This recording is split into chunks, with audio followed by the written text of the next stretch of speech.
anakku Subali.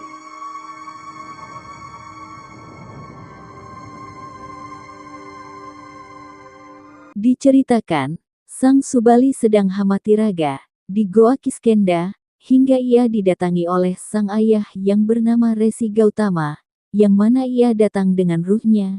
Ia menasehati akan sang anaknya tersebut. Sang anaknya, padahal mengetahui akan dirinya salah, namun ia membela akan dirinya, untuk supaya tidak terlihat salah.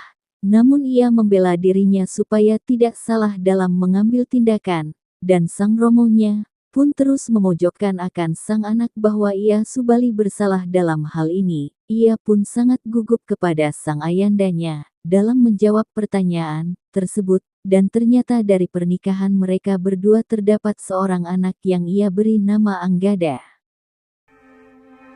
Jawab pertanyaan Romo dengan jujur. Kenapa kau tega berbuat kejam pada adik kandungmu sendiri? Dia lebih kecil, Romo. Dia yang menginginkan jiwa hamba demi untuk mendapatkan anugerah Dewata. Kamu tidak jujur, anakku. Bukankah sebenarnya kamu juga melihat ada bekas darah di mulut gua? Kamu pun tahu ada cairan merah dan cairan putih yang sebenarnya itu adalah otak dari Mahesa Sura dan Lembu Sura yang hancur. Tapi kamu tetap menolak alasan adik kandungmu sendiri. Karena hatimu sudah dikuasai nafsu. Nafsu untuk berkuasa, dan nafsu birahi untuk merebutkan bidadari yang sebenarnya sudah dipersunting oleh adik kandungmu sendiri. Itu salah satu sebab hamba melakukan semedi, Romo. Hamba mengharap ampunan Dewata atas segala kesalahan hamba, Romo. Kenapa kepada Dewata? Bukankah yang kamu sakiti itu adalah adik kandungmu sendiri? Ingat, Subali, kamu telah menghancurkan lahir dan batinnya.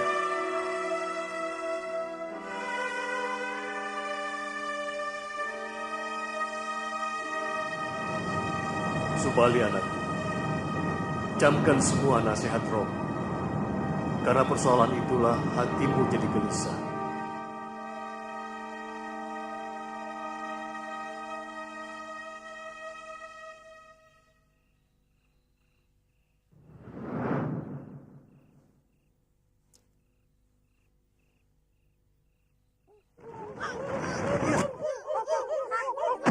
Keesokan harinya Sang Subali melihat anaknya sedang berlatih dengan orang setianya, yang bernama Anila, dan pamannya Anggada. Namun ia keterlaluan dalam berlatih. Anggada ditegur oleh sang ayahandanya jangan keterlaluan dalam berlatih hingga membuat malu sang pamannya yaitu Anila, serta ibunya juga menasehati akan sang Anggada, agar tidak berbuat jahat kepada siapapun termasuk pamannya. Juga berlaku untuk kita semua.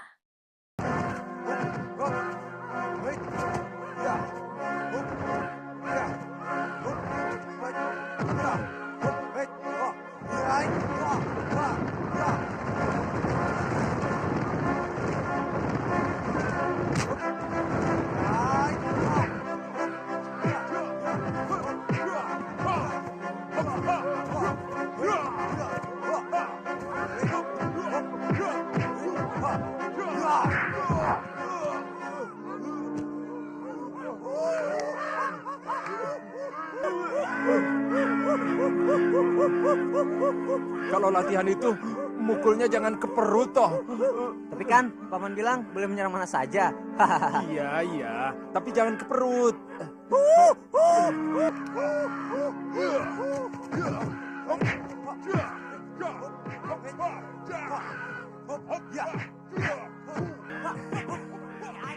Dia akan menjadi seorang pahlawan yang tangguh.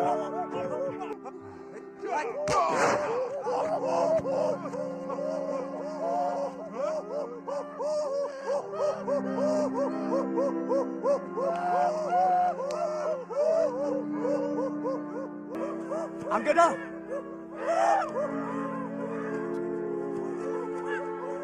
Saya cuma bercanda, Bopo.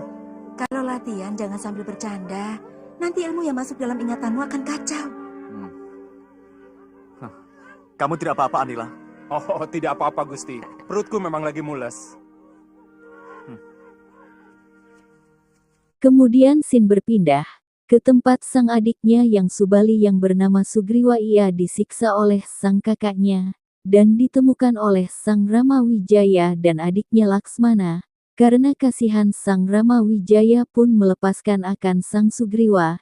Ia pun terbebas dengan bantuan sang Rama Wijaya dan menceritakan akan kejadian sebenarnya yang terjadi hingga ia disiksa dalam keadaan seperti itu, dan sang Rama menyeluruh ke negeri itu untuk membela dan membersihkan namanya atas pencemaran nama baik, dan mereka berdua akan membela Sugriwa untuk membersihkan namanya.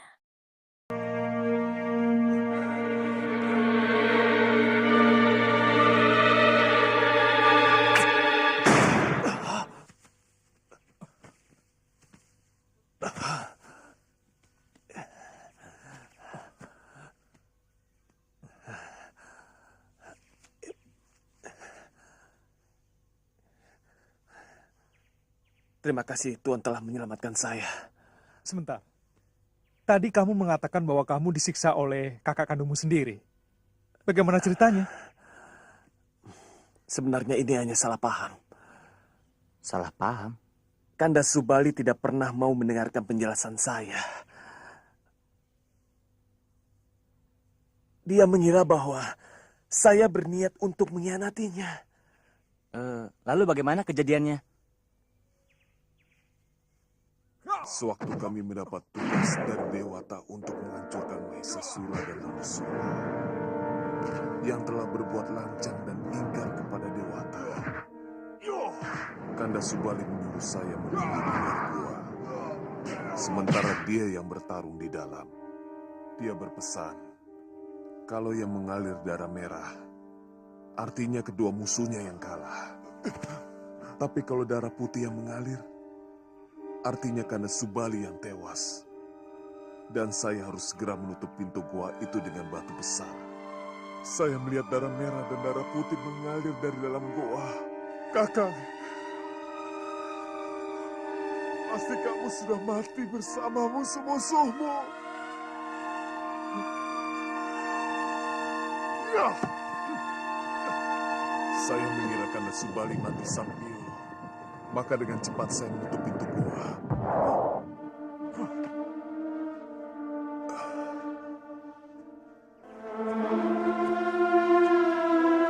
Dan ternyata kakakmu belum mati. Kanda Subali mengira saya memang sengaja mau mengubur dia di dalam goa. Supaya saya bisa memiliki Dinda Dewi Tara. Sebagai pemberian dari kayangan. Kalau mampu mengalahkan Mahesasura dan Lembusura. Dia mengamuk setelah berhasil menghancurkan batu besar yang kamu tutupkan pada mulut gua. Saya dihajar habis-habisan.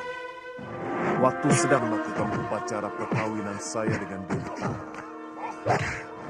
Kemudian diusir dari negeri Gua Kiskenda. Dan istri saya diambil.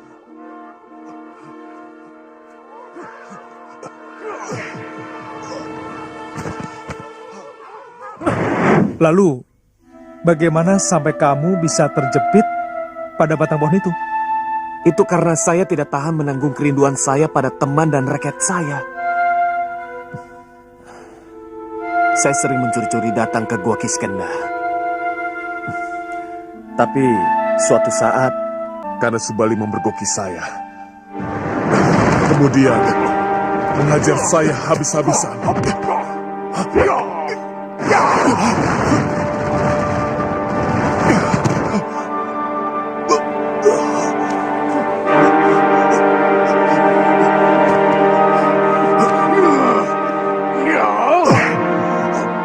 Dan terakhir, tubuh saya dijepit pada dahan pohon.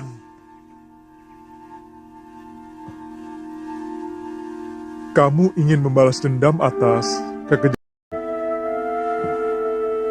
sebenarnya yang saya inginkan adalah bertemu dengan sahabat saya Anila. Pengasuh saya Menda dan Jembawan. Serta seluruh rakyat Kiskenda. Dan istrimu Dewi Tara, bukan? Ya, saya sudah terlanjur mencintai Nini Dewi. Saya bisa mengerti bagaimana perasaanmu, Sugriwa. Sama seperti aku. Kamu tahu, istriku dirampas orang. Maaf, Seorang raja dari negeri Alengka telah menculik istriku. Oh ya, kamu tahu di mana letak negeri itu? sebuah negeri besar di seberang Laut Selong, Gusti. Raja jahat itu pernah dikalahkan oleh Kanda Subali. Tapi karena kepandaiannya bersandiwara, dia diampuni. Bahkan diberi ajian yang sangat sakti yang bernama Pancasona. Hamba sanggup membantu Tuan dengan semua rakyat Gua Kiskenda. Tapi kalau hamba berhasil merebut kekuasaan itu dari tangan Kanda Subali, Datanglah ke negerimu itu.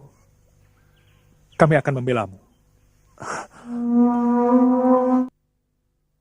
Setelah demikian mereka pun pergi ke tempat Sang Subali, yang mana mereka pun ingin membersihkan namanya. Sugriwa, ketika Subali berada di dalam goa sedang bertapa, tiba-tiba Sang Subali diberitahukan akan kedatangan Sugriwa, berserta orang tidak dikenal dan menantang Sang Subali untuk bertarung. Dan Sugriwa bermaksud untuk membersihkan akan namanya. Adu bacotan pun terjadi dan Sang Sugriwa pun bertarung dengan Subali hingga terpojoklah Sang Sugriwa.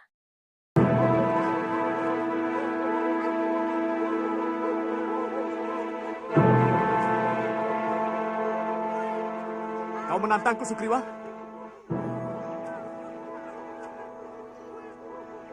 Oh, ternyata dua orang itu yang telah membebaskanmu dari hukumanku, hah? Mereka tangan Dewata yang membebaskan orang yang dihukum secara sewenang-wenang. Aku menuntut Kanda untuk membersihkan namaku dari tuduhan keji yang kau timpakan kepadaku. Kamu tidak pernah cerah, Sugriwa. Kamu tidak akan pernah bisa mengalahkanku. Aku lebih rela mati dengan kepastian yang jelas bahwa aku tidak pernah bersalah. Bahwa aku tidak pernah secuil pun berniat mau mengkhianatimu, Kanda. Apalagi melakukan kelicikan. Selama ini aku harus menanggung tuduhan keji yang kau timpakan kepadaku. Di samping aku harus menderita siksaan yang tidak terperikan sakitnya bertahun-tahun. Dengarkan rakyat Gua Kiskenda. Sebenarnya rajamu lah yang melakukan kelicikan. Dia sengaja menghukumku untuk menguasai hadiah dari Dewata. Akuilah Kanda Subali bahwa sebenarnya kamulah yang serakah.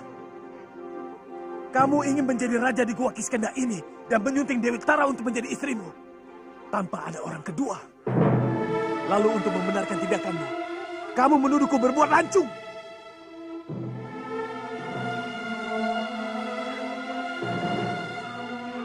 Kamu sengaja menutup telingamu untuk tidak mendengar penjelasanku, Kanda.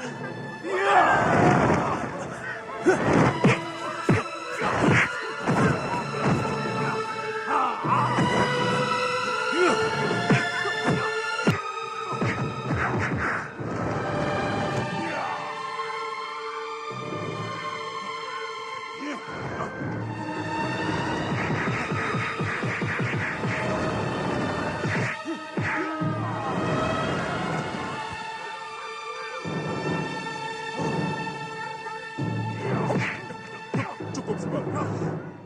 Kekejaman Tuan sudah seperti binatang. Ada urusan apa Tuan mencampuri urusanku? Hah? Aku tidak bisa melihat segala sesuatu yang berlebihan. Dan tindakan Resi kepada adik kandung sendiri sudah melewati batas kepatutan itu sendiri. Artinya Tuan merasa lebih pantas untuk menghadapiku. Aku semakin yakin bahwa Sugriwa adalah kebenaran yang tertindas. Dan aku terlahir untuk menjadi kepanjangan tangan orang-orang yang tertindas.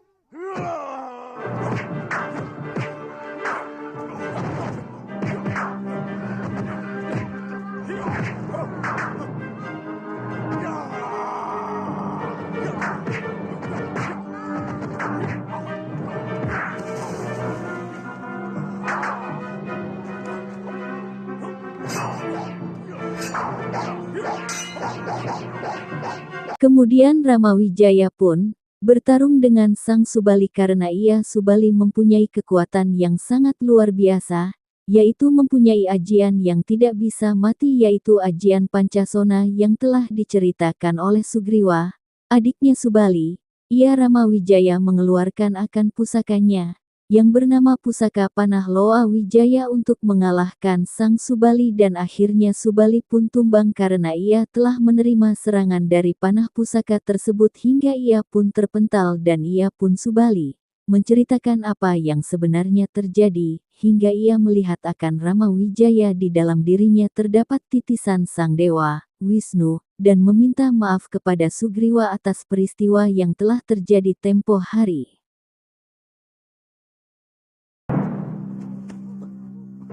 Kesatria kecil, kenapa kamu ikut campur dalam urusan kami? Kau telah membunuh seseorang yang tidak punya kesalahan kepadamu. Bukan aku yang membunuhmu, Subali. Panah Goa Wijaya akan kembali kepadaku kalau kamu tidak berdosa. Apa ada manusia yang suci dari dosa? Dia yang mampu memaafkan kesalahan orang lain. Dan dia dengan cepat menyadari kesalahannya sendiri. Kemudian menghentikannya dengan meminta maaf.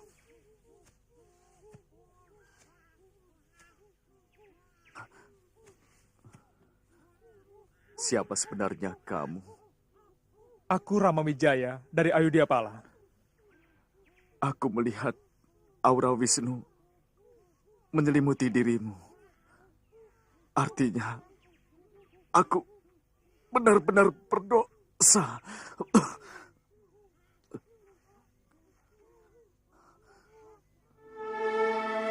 Sugriwa, kemarilah Sugriwa.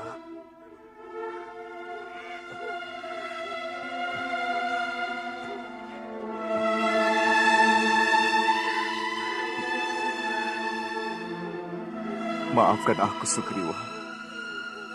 Sebenarnya, ucapanmu itu benar, Sugriwa.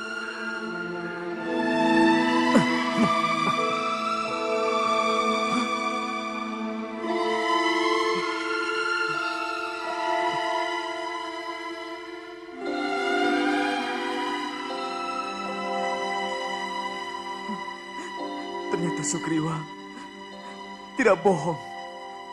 Ini memang cairan darah putih. Hah? Ini pasti otak dari Mahisasura dan Lembusora.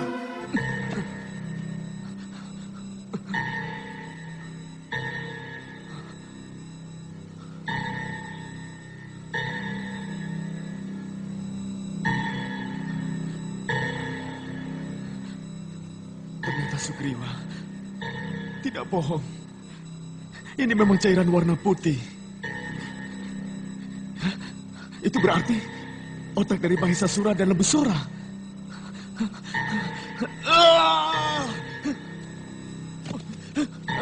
Sugriwa! Ternyata Sugriwa benar.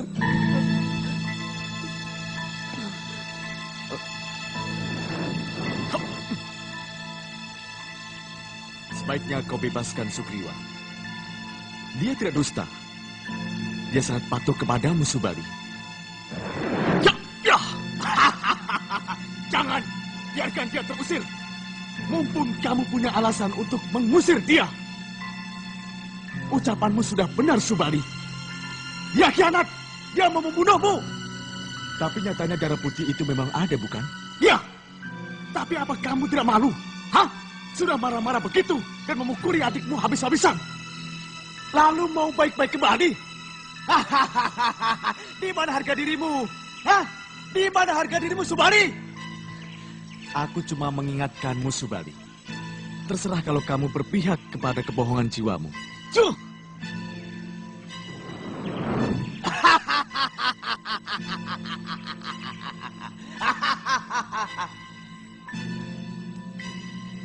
Sugriwa, kemarilah, Sugriwa.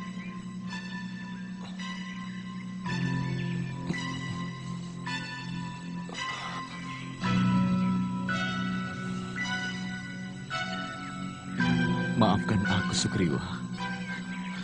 Sebenarnya, ucapanmu dulu itu benar, Sugriwa. Kanda. Bopo.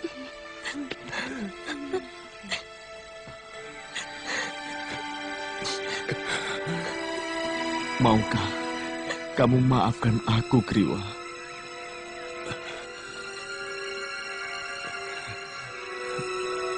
Dari pertama saya berusaha untuk memaafkan Kanda.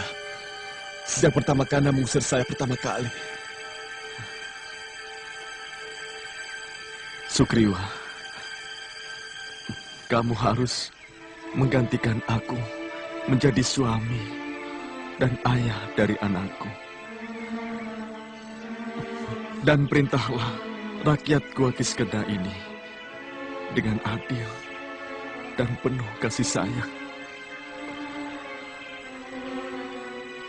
Baik, Kanda.